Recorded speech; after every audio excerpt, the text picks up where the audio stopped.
तो सभी राजनीतिक दल खुले मन से चर्चा करें। अभय दुबे साहब, आज मैं पहले आपसे ही शुरुआत करूंगा। प्रधानमंत्री नरेंद्र मोदी की तरफ से ये जो आह्वान किया गया है, उम्मीद क्या देश रखे कि ये सत्र जो है ये पूरी तरह से फ्रूटफुल होगा? कई बड़े काम जिसकी उम्मीद है वो हो पाएंगे, हंगामे की भेंट नहीं चढ़ेगा सत्र, उम्मीद की जाए?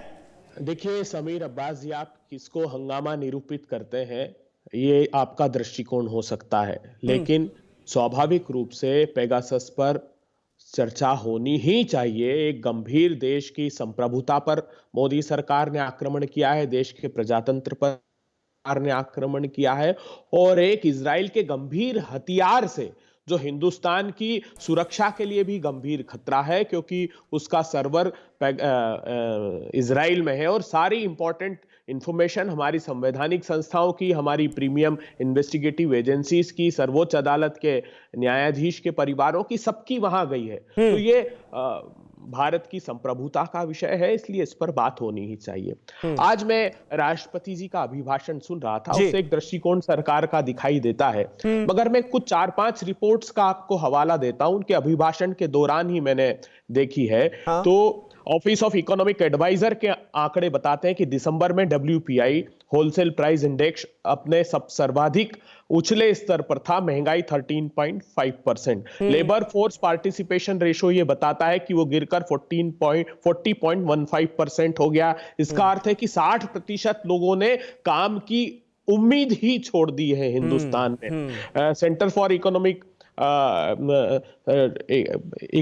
एडवाइजर जो है वो ये बता रहे हैं कि 84% लोगों की आमदनी गिर गई है। Centre for monitoring Indian economy की रिपोर्ट ये बता रही है। और बेरोजगारी अपने चरम पर है। ऑक्सफैम की रिपोर्ट बता रही है कि हिंदुस्तान में 10% लोगों के पास हिंदुस्तान की संपत्ति का 57% हिस्सा चला गया और बॉटम 50% के पास 5.9% हिस्सा चला गया। Consumer demand and consumer expenditure NSO की रिपोर्ट बता रही कि 2022 के लिए 6.9% की सिर्फ ग्रोथ है, जो बहुत ही गंभीर अवस्था में हमारी डिमांड हिंदुस्तान की है, जिसको हम शुरू से कह रहे थे। मैं राष्ट्रपति जी के अभिभाषण का एक हिस्से का और बड़ा खुलासा करता हूं। फाइनेंस मिनिस्ट्री से मैंने जब जानकारी हासिल की तो उन्होंने बताया कि स्टेट बैंक ऑफ इंडिया की एक रिपोर्ट है टाइटल इकोव्रैप, जो कि RBI को सबमिट हुई है। उसने बताया कि जो MSME सेक्टर का कंट्रीब्यूशन GDP में 18 में 52.4% था, वो गिर कर सिर्फ 15% आज रह गया है। ये गंभीर संकेत है इस रिपोर्ट के। ठीक है, आपने बड़ी बातें कही हैं, आपने बड़ी बातें कही हैं, तमाम बातें जो हैं वो आप सामने लेकर आए। रोहित चैल हमारे साथ भारतीय जनता पार्टी से मौजूद हैं। रोहित, क्या जवाब देना चाहेंगे? बढ़ती बेरोजगारी, बढ़ती बेतहाशा महंगाई जिसका जिक्र अभय दुबे कर रहे हैं और जो देश की अर्थव्यवस्था पर खासा असर डालती हुई नजर आ रही है, ये सवाल मैं आपसे इसलिए पूछ रहा हूं क्योंकि IMF की यानी अंतर्राष्ट्रीय मुद्रा कोष की जो रिपोर्ट है वो कहती है कि 2022 में दुनिया में सबसे तेजी से बढ़ने वाली अर्थव्यवस्था हमारे देश की होगी, ये वो कह रही है। ऐसे में ये कैसे संभव होगा? रोड़े जो हैं बड़े बड़े इस राह में, उनको गिनाया अभय दुबे ने। देखिए, माननीय प्रधानमंत्री ने जिस तरीके से कहा कि खुले मन से चर्चा करनी चाहिए, अभय दुबे जी जो बातें यहाँ कह रहे हैं, शायद उनके जो नेता हैं संसद में बैठ के बातचीत कर सकते हैं, चर्चा कर सकते हैं, लेकिन कहीं ना कहीं रोड़े अटकाने का काम जो संसद है, जो पार्लियामेंट है, जो हम सबके लिए, हम सबके जो जनता के, आम जनता के पैसे से चलती है, उसको लगातार जिस तरीके से बाधित करने का काम कांग्रेस पार्टी कर रही है, क्योंकि उन्हें पता है चर्चा करेंगे तो इनको मुंह खानी पड़ेगी, जवाब नहीं मिलेगा। आज आपने समीर जी बताया, बिंदु मैं खुद उठाना चाहता था, IMF के द्वारा जो आई है और विश्व में सबसे ज्यादा अगर आप देखें जो GDP है और सबसे आगे जिस तरीके से बढ़ने वाली इकोनॉमी है, वो भारत की इकोनॉमी अर्थव्यवस्था है। जो ये अपने आप में बताने के लिए बहुत काफी है कि किस प्रकार से भारत आज पूरे विश्व के अंदर एक मजबूत ताकत के रूप में निकला है। चाहे वो वैक्सीनेशन की बात हो, दुनिया के अंदर दुनिया हमारी तरफ वैक्सीनेशन देख रही है सबसे ज्यादा।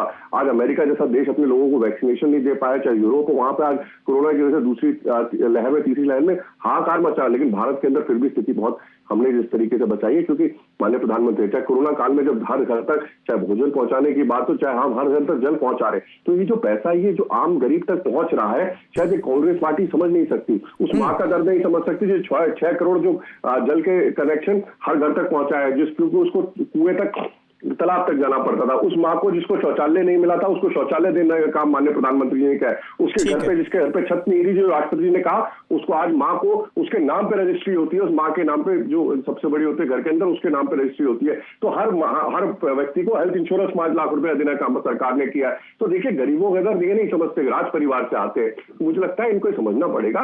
देखिए, भारतीय जनता पार्टी, मोदी सरकार सबका साथ सबका विकास की बात करके और सबको साथ, गरीब और सबसे बड़ा डायरेक्ट बेनिफिट ट्रांसफर के थ्रू, इन्हीं के राजीव गांधी जी ने कहा था उससे 15 पैसा पहुंचता है गरीब तक, 1 रुपया निकलता है। तो आज 1 रुपया जाता है तो वो पूरा उसके खाते तक पहुंचने का काम दावा कर रहे हैं आप, आज 1 रुपया जाता है। बिल्कुल होता है। आप देखिए ना, किसान सम्मान निधि के द्वारा किसानों सम्मान देने का काम हो, ये सारा कहां तक जा रहा है? हाँ, ठीक है, वो तो डायरेक्ट बेनिफिट ट्रांसफर हुआ। ठीक है। न्यूज़ टॉप 9 रोज सुबह 7 बजे और शाम 7 बजे सिर्फ TV9 भारतवर्ष पर।